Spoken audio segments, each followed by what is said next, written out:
방금 보신 인물, 4년 전 경찰 수사로 들통이 난 이우환 위작 거래에도 등장했습니다.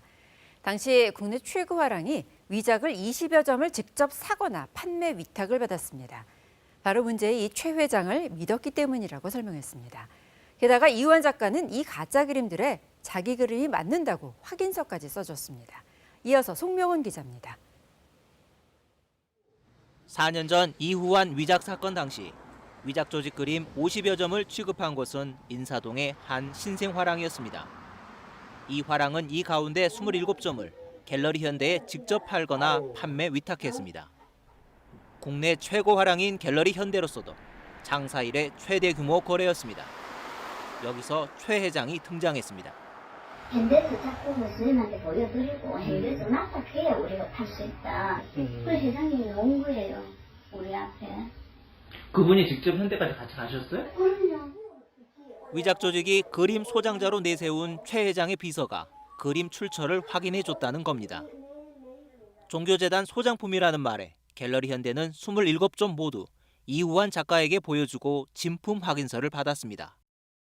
그중 6점은 75억 원에 팔았다가 2점은 가짜임이 드러나자 환불해줬습니다. 갤러리 현대는 KBS에 보낸 답변서에서 당시 그림을 중개한 화랑을 신뢰했고 작가의 확인을 거쳤다고 밝혔습니다. 미술 작품에 있어서 프로비넌스라는 것은 일종의 이제 사람한테 그 이력서하고도 같은 것인데요.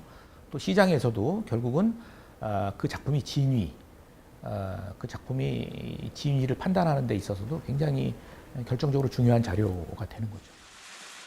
경찰 수사 당시 위작품 스스로 가짜임을 자백했지만 정작 작가는 부인했습니다. 위작으로 의심받고 있는 13점의 그림을 직접 눈으로 확인했어요. 제가 직접 확인한 결과 저의 작품이 다 맞다고 확신이 듭니다. 취재진은 위작 사건 당시 소장자와 위작 의심 거래가 다시 나타난 사실을 작가에게 알렸습니다. 입장을 물었지만 명확한 답변을 들을 수 없었습니다. 내가 늘 신뢰하고 있는 화랑이니까 네. 그 가져오면은 이게 어디서 나와서 내가 물어요. 그러면 콜렉터에서 나왔다. 그런가 보다. 그리고 다 사인해줘요. 선생님 제 얘기를 좀만 들어주십시오. 경찰